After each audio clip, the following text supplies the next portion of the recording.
Salve, galera! Vamos dar sequência aqui ao nosso estudo de Direito Constitucional. O tema proposto para hoje é Princípios Fundamentais, tema que está localizado do artigo 1º ao artigo 4º da nossa Constituição. Galera, 80% das questões de prova sobre este conteúdo é a memorização do artigo 1º, que são os fundamentos, do artigo 3º, que são os objetivos, e do artigo 4º, que são os princípios das relações internacionais. Se você memorizar esses 3 artigos para esse tópico, você vai fazer com certeza mais de 80% das questões de prova sobre esse conteúdo. Perfeito? Porém, os outros 20% é as minúcias que você vai ter dentro da estrutura desse artigo 1º ao 4º. Bora entender então essa teoria? Vamos lá. Tá aí, ó, título 1 dos princípios fundamentais. O artigo 1º fala para a gente, né, que a República Federativa do Brasil, deixa eu passar aqui que acho que não mudou, agora vai, vamos lá.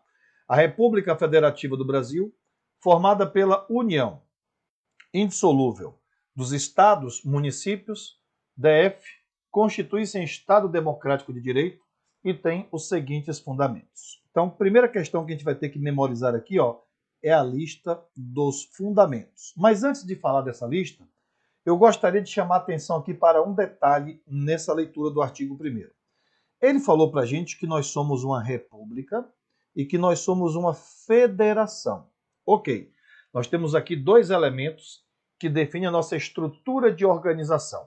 Sobre a federação, eu quero uma atenção especial. Bem, gente, ó, ele diz que a federação é formada pela união. Gente, está vendo que esse união está com letra minúscula?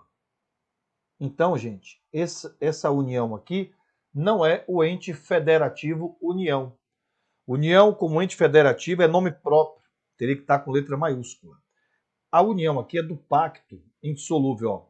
É a união indissolúvel dos estados, dos municípios e do Distrito Federal. Então, na federação, a gente vai ver já já como elemento orgânico do Estado que uma das características é que os entes federativos que se ligam para montar uma federação, eles estão ligados entre si por um pacto indissolúvel. Não permite o separatismo, secessão no modelo federativo, beleza? Mas cuidado, está muito claro aqui que o pacto indissolúvel é entre quem? Estado, DF e município. Observe que a União não entra nesse pacto indissolúvel, tá vendo? Porque essa união que está escrito aqui não é o ente federativo, não. É a união do pacto. Então, cuidado, gente.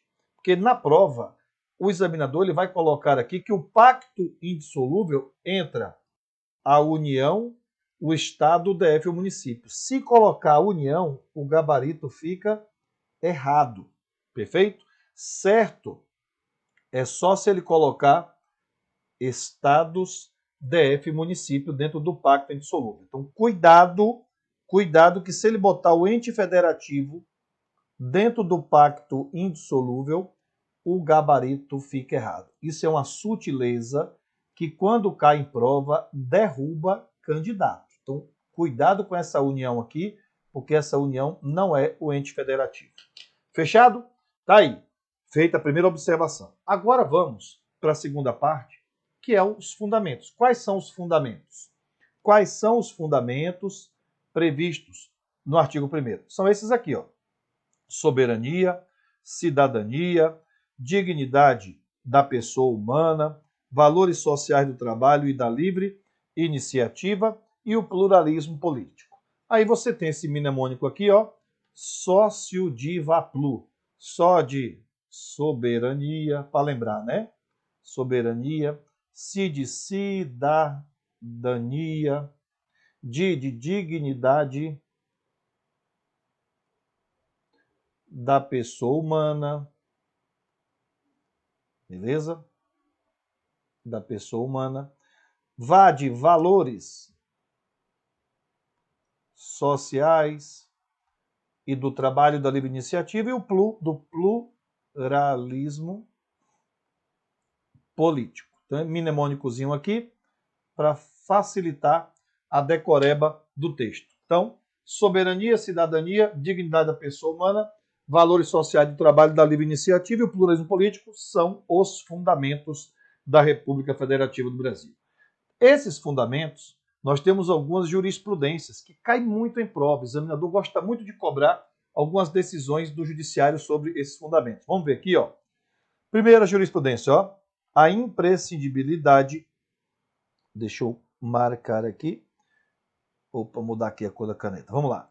A imprescindibilidade do uso de idioma nacional nos atos processuais, além de corresponder a uma exigência que decorre de razões vinculadas à própria soberania nacional, constitui projeção concretizadora da norma inscrita no artigo 13 da Carta Federal, que proclama a língua portuguesa, idioma oficial da República Federativa do Brasil. O que é que o Supremo está dizendo para a gente aqui?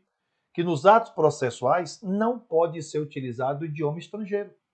Isso ofende a soberania do Estado de Direito. Essa jurisprudência cai muito em prova dentro desse título, Princípios Fundamentais. Perfeito? Olha essa outra. Ninguém é obrigado a cumprir uma ordem ilegal ou a ela se submeter, ainda que emanada de uma autoridade judicial.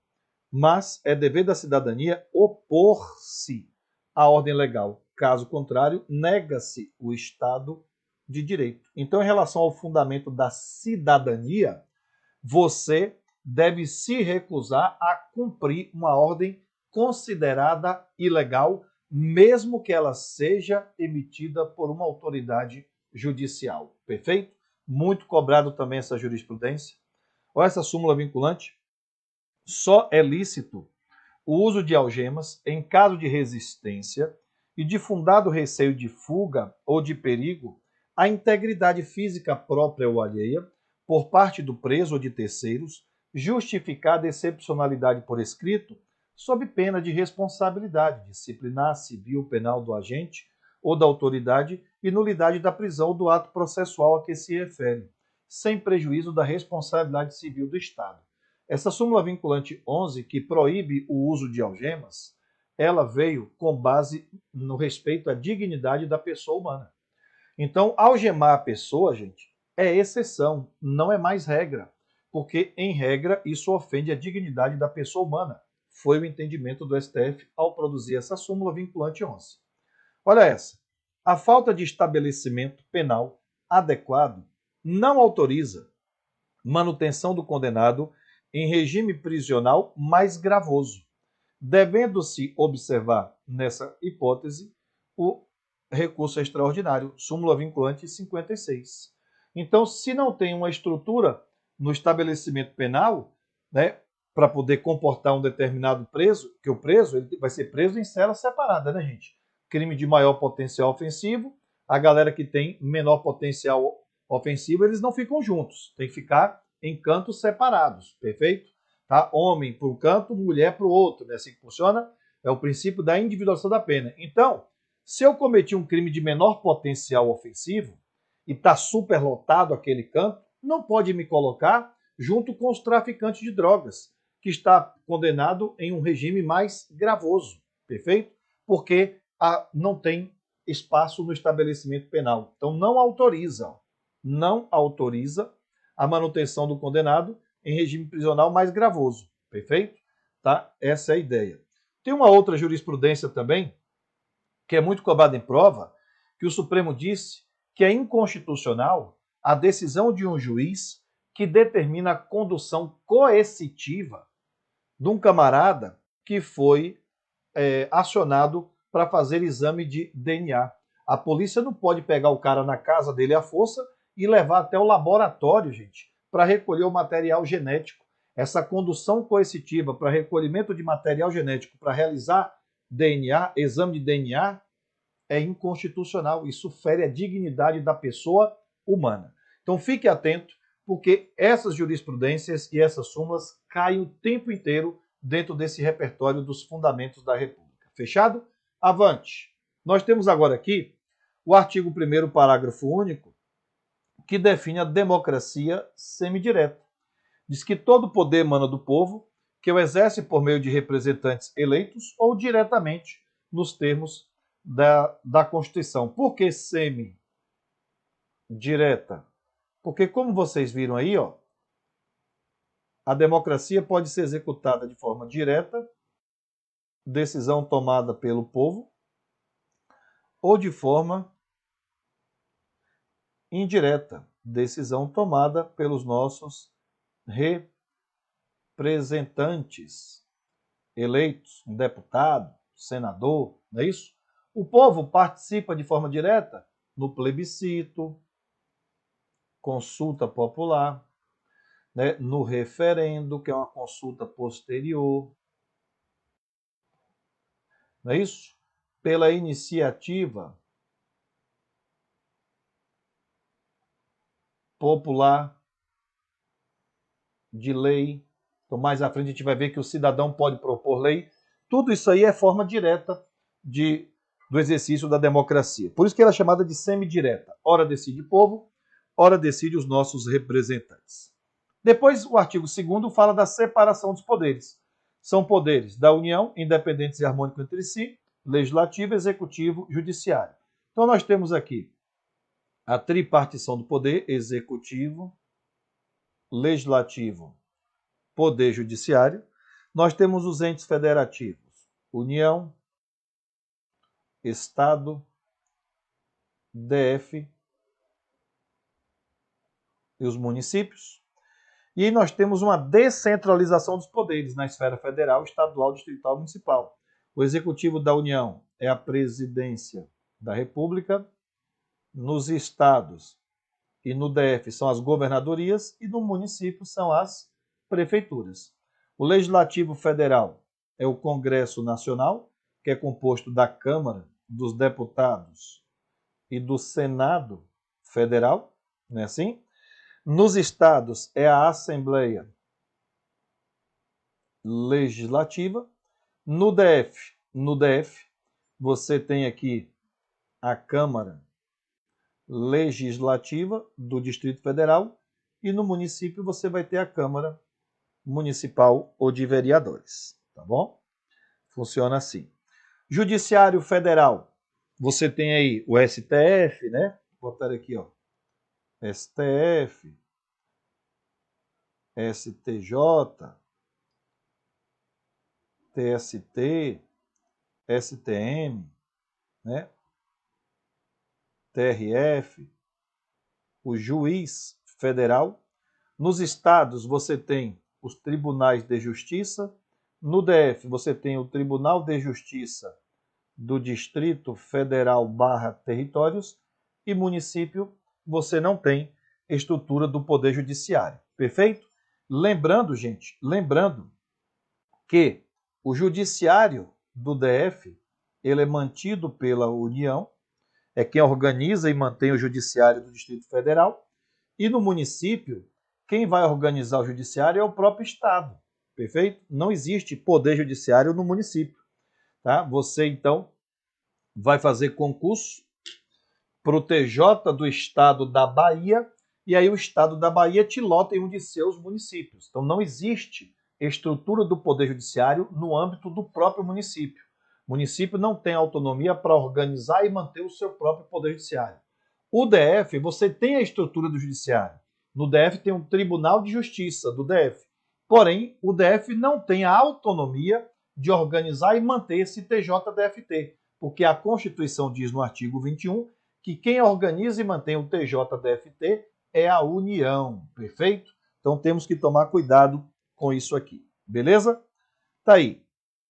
Os objetivos, gente, constitui objetivos fundamentais da República Federativa do Brasil, construir uma sociedade livre, justa e solidária, garantir o desenvolvimento nacional, erradicar a pobreza e a marginalização, reduzir as desigualdades sociais e regionais, promover o bem de todos, sem preconceito de origem, raça, sexo, cor, idade e qualquer outras formas de discriminação. Aí a gente faz os mnemônicos, né?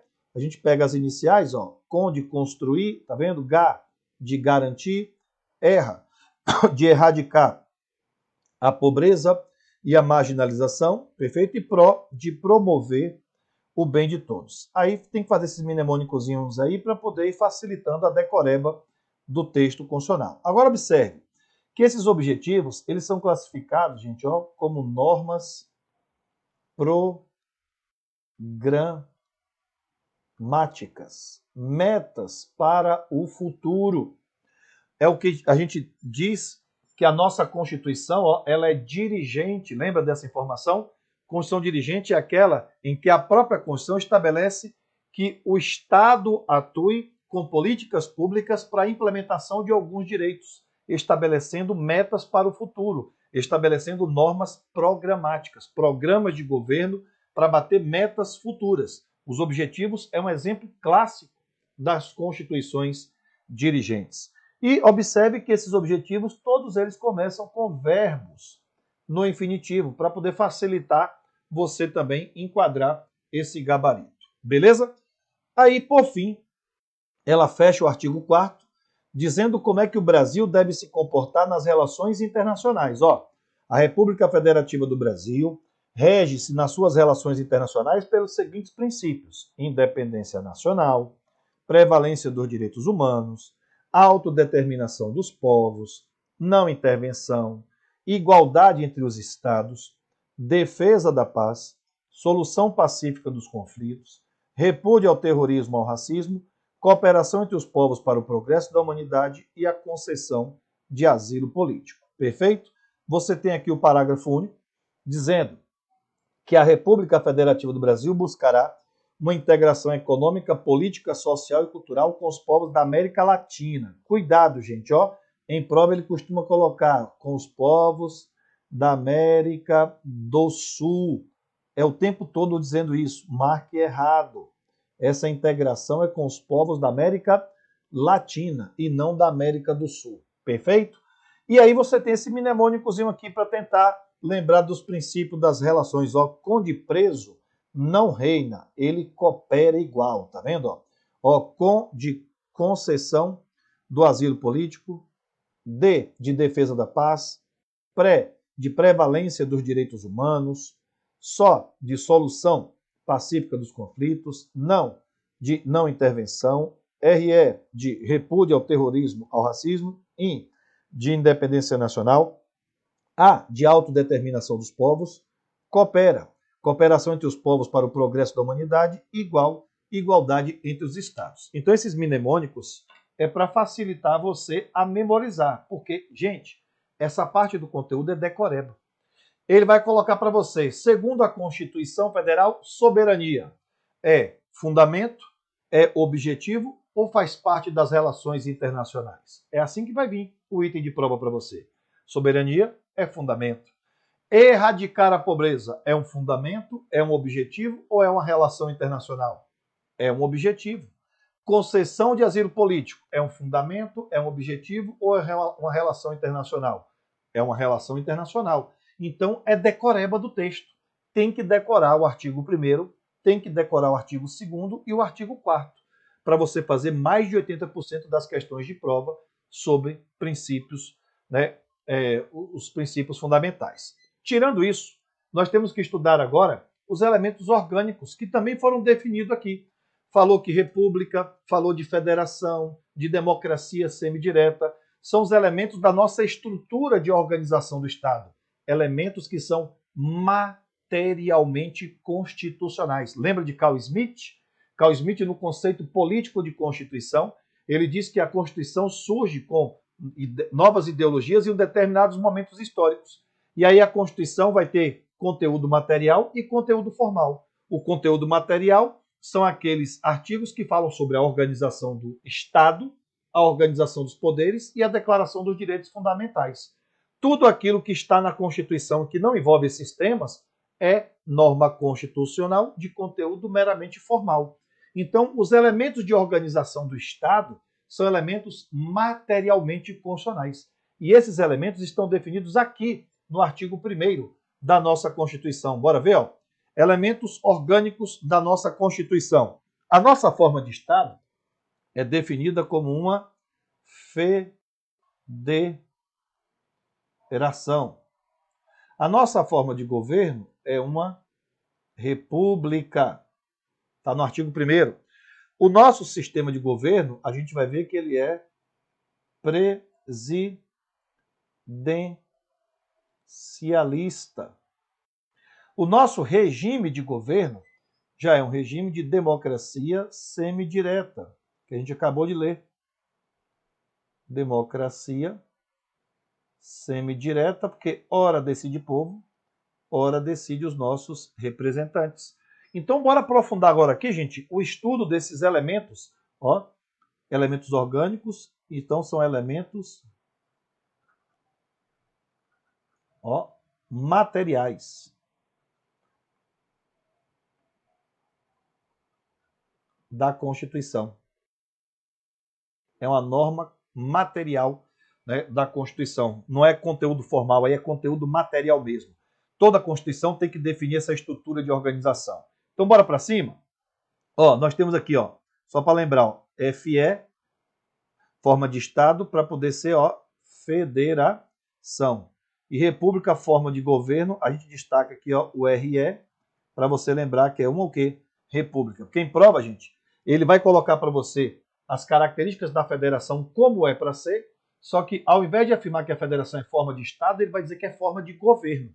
Então, para poder ajudar a lembrar, a memorizar, faça isso aqui, ó. Forma de Estado, FE. FE de federação. Beleza? Para você se lembrar disso aqui, ó.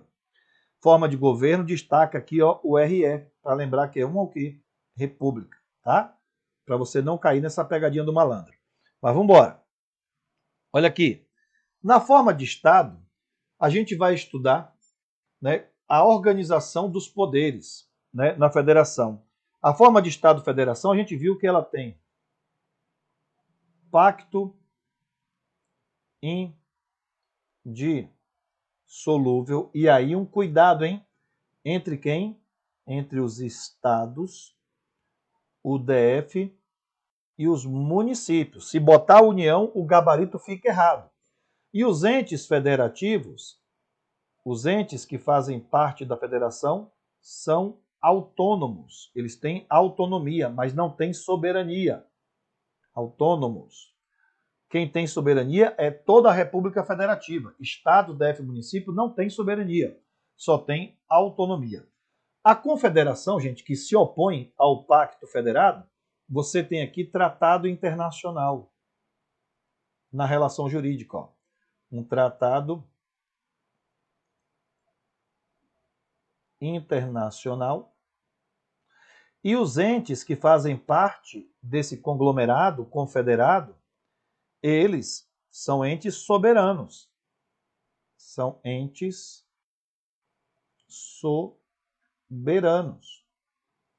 Então, observe, no nosso modelo, que é federação, se o pacto é indissolúvel, não permite o separatismo, não permite o desmanche, porque o pacto é indissolúvel. Os estados, DF e município, não têm soberania para se desligar desse pacto indissolúvel. Eles têm apenas autonomia. A confederação não, a relação é tratado internacional. E tratado internacional pode ser desfeito, porque os entes que fazem parte de um bloco confederado preservam a sua soberania. Observe a União Europeia. É um modelo confederado. Você tem vários entes, Portugal, Grécia, Inglaterra, que fazem parte desse bloco. E aí vocês estão vendo que a Inglaterra já está estudando a saída da União Europeia. Permite o desmanche, porque os entes confederados preservam a sua soberania. Essa é a principal diferença. O nosso modelo é federação. Agora, olha só. Nós temos características da nossa federação. Letra A. Diz que a nossa federação está protegida por cláusula pétrea. Gente, esse artigo 60, parágrafo 4º, diz não pode ter uma emenda à Constituição tendente a abolir a forma federativa de Estado. Então, do jeito que está hoje, não pode ter uma emenda à Constituição para transformar isso aqui em uma confederação, porque ela está protegida por cláusula pétrea. Perfeito? A gente tem um federalismo de terceiro grau. Por que terceiro grau, gente? Porque você tem a União, que é o ente federativo, que vai cuidar de assunto de interesse nacional. que é o primeiro grau. Nós temos os estados, que vai cuidar de assunto de interesse regional. E você tem os municípios, que vai cuidar de assunto de interesse local. Tá? O primeiro grau é o grau nacional. A União vai produzir leis de âmbito nacional. Uma lei que vai servir para todo mundo, que é aqui o nosso primeiro grau. Ó. Os estados vão cuidar de assuntos de interesse regional e os municípios vão cuidar de assuntos de interesse local. Quando a gente for estudar a organização do Estado, que a gente vai ver quais são as competências da União, Estados, DF e município, a gente vai estudar isso. Olha, gente, se liga, a União cuida de assuntos de interesse nacional. Então, por exemplo, Código de Trânsito, Código Penal. Cada estado, DF e município tem um código próprio ou é uma regra só para todo mundo? É uma regra só para todo mundo. Se é uma lei de âmbito nacional, quem é que vai produzir ela? É a União. Perfeito? Os estados vão legislar sobre assuntos de interesse da sua região e os municípios sobre assuntos de interesse local. E o DF tem uma competência cumulativa. Ele pode atuar tanto em assuntos de interesse local quanto em assuntos de interesse regional. Mas essa é a definição do terceiro grau, beleza?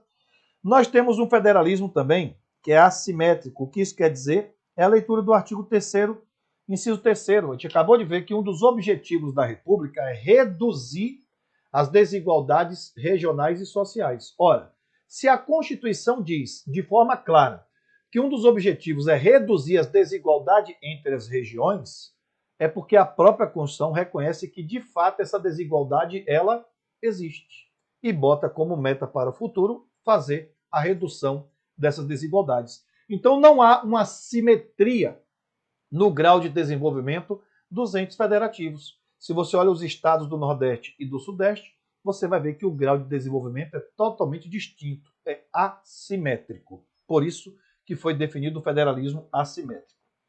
Federalismo por segregação ou centrífugo. Olha aqui, gente. Olha aqui, ó. Eu sou ruim de desenho, tá? Mas faz de conta que isso aqui é Brasil. O que aconteceu com a nossa história? Português invade, não foi assim? E fatia isso aqui em capitanias hereditárias. Depois, cada capitania dessas aqui, ó, se tornou, não é isso? Um estado-membro. Piauí, né, Bahia, São Paulo, Rio de Janeiro. A nossa federação ela foi formada do centro para fora, tá vendo? Ó? Um movimento centrífugo. Foi por segregação e não por agregação. Perfeito? O formato da nossa federação ela é por segregação, por um movimento centrífugo. Que ela foi fatiada em capitanias hereditárias e, posteriormente, cada capitania virou um ente federativo. Ela está protegida pelo Decreto de Intervenção Federal. O artigo 34 diz que a União não intervirá nos estados nem no DF, exceto para manter a integridade do território nacional. Então, qualquer ente federativo que se meter a besta tentando se desligar do pacto indissolúvel, cabe o decreto de intervenção federal. Lembra do Rio Grande do Sul? O Rio Grande do Sul tentou se afastar do Brasil, querendo se tornar uma nação independente. O exército brasileiro foi lá e dizimou aquele movimento separatista, porque na federação o pacto ele é o que, gente? Indissolúvel. Ficou conhecido aí como a Guerra Farroupilha, né? Então ela está protegida pelo Decreto de Intervenção Federal. Nós temos um federalismo de equilíbrio no artigo 24. O artigo 24 diz que é competência comum entre a União, Estado, DF e município. Zelar pela guarda da Constituição, cuidar da saúde. Se isso é comum a todos eles, não tem uma hierarquia entre eles. Há uma igualdade na proteção. Então, a Constituição, ao definir que tem competência comum entre os entes federativos, estabeleceu um equilíbrio na distribuição dessa competência. Então, você tem no artigo 24, ó, competência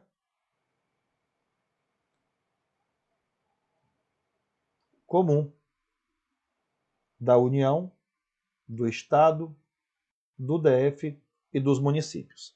E, por fim, o federalismo dual, artigo 21 e 22. Por que dual? Porque a Constituição diz que existe competência da União, que é exclusiva, e competência da União, que é privativa. E a gente vai ver qual a diferença. Qual é a diferença, Blanco? Que a competência exclusiva, que está no artigo 21, a missão da União é executar um serviço. E a competência privativa, que está no 22, a competência da União é legislar sobre vários assuntos. Então, você tem competência exclusiva, que é de executar um serviço, e privativa da União, que é legislar sobre a prestação desse serviço. Então, você tem aqui, ó, competência exclusiva e competência privativa, tá? Competência da União é dual. Ela tem competência exclusiva, que a gente vai estudar mais à frente, que é o 21, e a competência privativa, que é o estudo do artigo 22. Beleza? Então tá aí as características da Federação Brasileira. Avante! Na forma de governo, a gente estuda a relação que existe entre governante e governado. Como é que se dá essa relação entre os governantes e os governados? Pode ser república ou monarquia. Se for república, então nós temos eletividade, perfeito? Nós temos temporariedade e nós temos crime de responsabilidade, processo de impeachment do governante.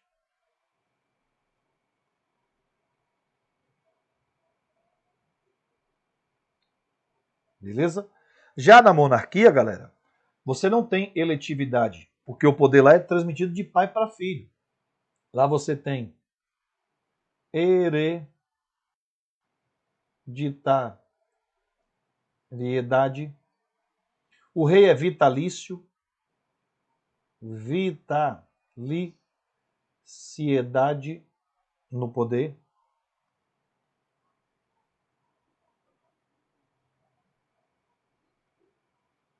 Não é isso?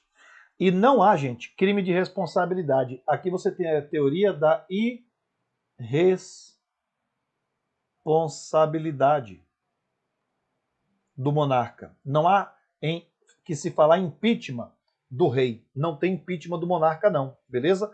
Então, essas são as características que diferem república da monarquia. Nosso modelo é a república.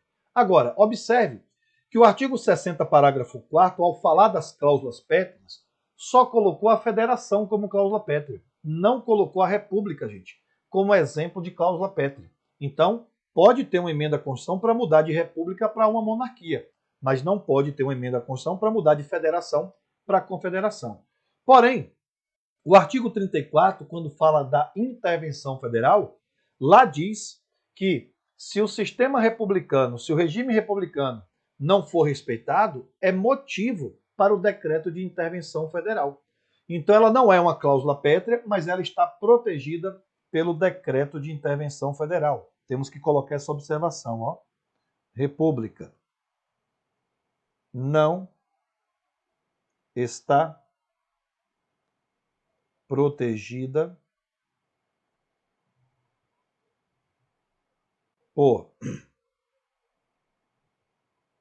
cláusula pétrea, artigo 60, parágrafo 4º, não colocou ela lá, porém, ela está protegida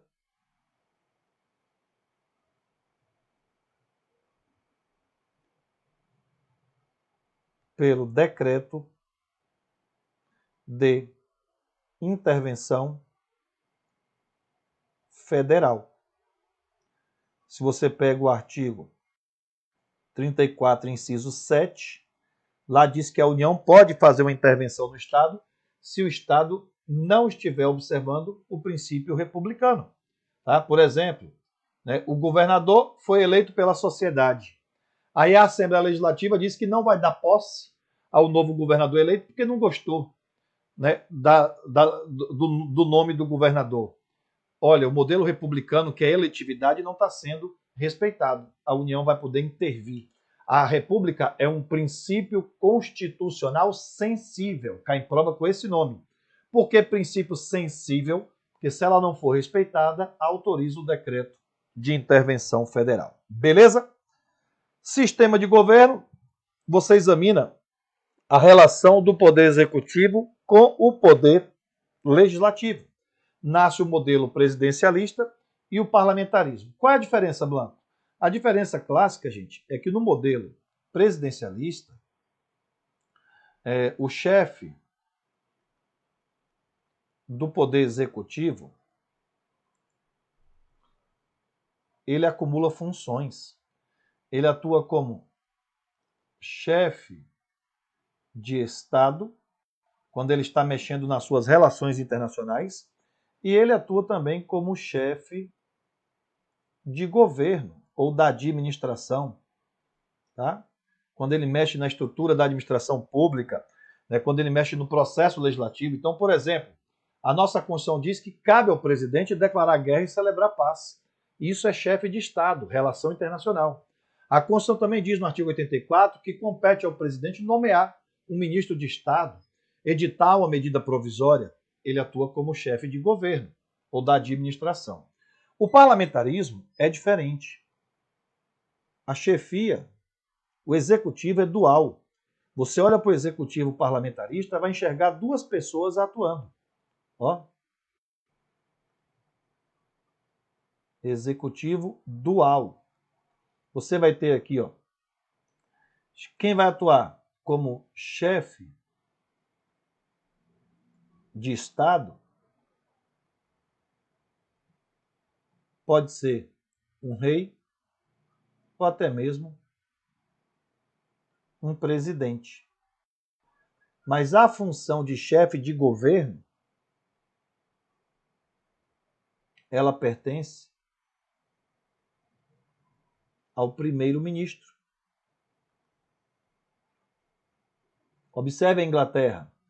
A Inglaterra você tem agora o rei Charles, né, assim, e tem o primeiro-ministro. O rei cuida de relações internacionais. O primeiro-ministro é quem governa aquele país. Tudo bem? Então essa é a diferença desses dois modelos aí. E para fechar, o regime de governo, democracia ou tirania. Isso tem a ver com a participação popular. O povo participa das decisões do Estado? Então, é democracia com participação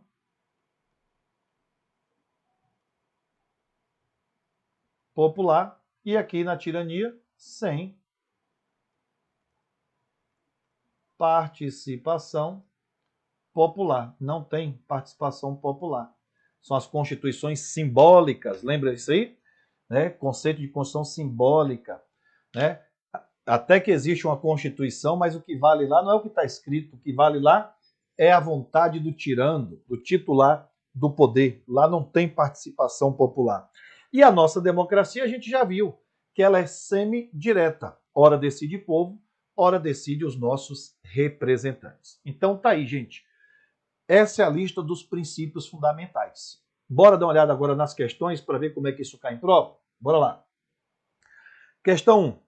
Independentemente dos governos que se alternam no poder, o Brasil busca pautar-se nas relações internacionais por princípios constitucionalmente consagrados, como, por exemplo, independência nacional, está certo, autodeterminação dos povos, está certo, prevalência dos direitos humanos, está certo, defesa da paz, está certo, e solução pacífica dos conflitos, também está certo. Aí, ó, tudo é a leitura do artigo 4º. É lá que está a lista dos princípios fundamentais. E todos esses aí estão lá, listados no artigo 4º. Gabarito certo, tá vendo? 2.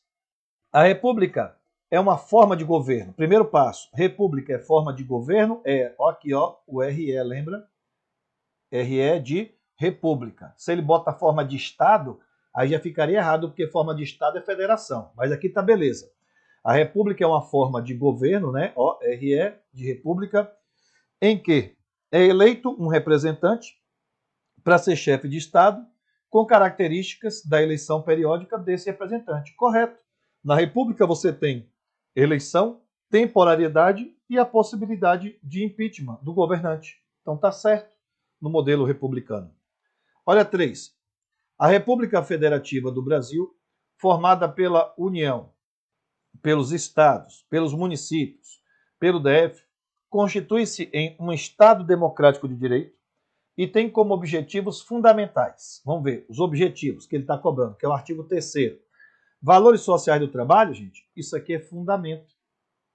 Isso está lá no artigo 1º. Liberdade da expressão está no artigo 5º, como direito individual. Então está errado. Tá? Direito individual. Os objetivos é a lista do artigo 3º. Erradicar a pobreza, reduzir desigualdades sociais e regionais, garantir o desenvolvimento nacional e promover o bem de todos. Então a gente tem que marcar errado pela leitura do artigo 3º. 4. A noção de república como forma de governo, vamos ver, república, RE, forma de governo, governo também é RE, então tá certo. Então, é forma de governo.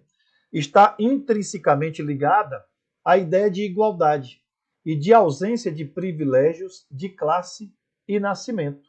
Vamos lá, olha aí o gabarito, ó. Certo? Porque na república, gente, qualquer um do povo, desde que preencha os requisitos legais, não é isso?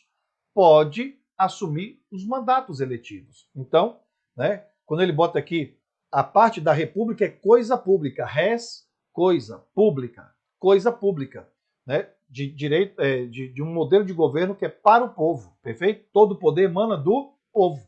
Então ela está ligada a essa ideia de igualdade, de ausência de privilégios, de classe e de nascimento. Tá? Porque privilégio de classe é aquela coisa lá da burguesia. Só a burguesia podia votar, não é isso? Aqui não. Desde que você não seja analfabeto, você também tem o direito ao voto, não é assim? Você pode votar sendo analfabeto, mas não pode ser votado. Não tem privilégio de classe, né, de nascimento, porque eu herdei do meu pai. Isso é coisa lá da monarquia, que o poder é hereditário, perfeito? Que passa de pai para filho. Então está correto esse item aqui. 5. A República Federativa do Brasil é formada pela união indissolúvel dos estados, municípios e do DF. Então tá certo, porque essa união aqui está com letra minúscula, né, gente? Não é o ente federativo. Então essa união é do pacto, ó, do pacto indissolúvel. Aí é do estado, DF e município, e tem como fundamento, entre outros, soberania, tá certo, é fundamento, dignidade da pessoa humana também é, e pluralismo político também é. Tudo aqui é a leitura do artigo 1º. Então esse gabarito é certo. Sócio diva plu, né? Assim funciona? E a questão 6. Entre os objetivos fundamentais da República Federativa do Brasil, inclui-se a promoção do bem de todos, sem preconceito de raça, origem, sexo, cor, idade, qualquer outras formas de discriminação, e a construção de uma sociedade livre, justa e solidária, e a garantia do desenvolvimento nacional. Olha, ele está cobrando os objetivos. É a leitura do artigo 3º. E aí está certo esse gabarito. Tudo isso aqui está na lista do artigo 3º da nossa Constituição. Beleza? Então, como vocês puderam perceber, as questões que são montadas em cima desse tema, gente, é a leitura do artigo 1º, é a leitura do artigo 3º e é a leitura do artigo 4º. Tem que dominar quais são os fundamentos, tem que memorizar os objetivos e os princípios das relações internacionais. A forma mais fácil de você decorar isso, gente, é na repetição. Baixe aí o máximo de questões possíveis sobre princípios fundamentais, que aí na repetição, dá uma olhada na questão, dá uma leitura no artigo, e aí você vai devagarzinho memorizando. Essa é a maneira, beleza?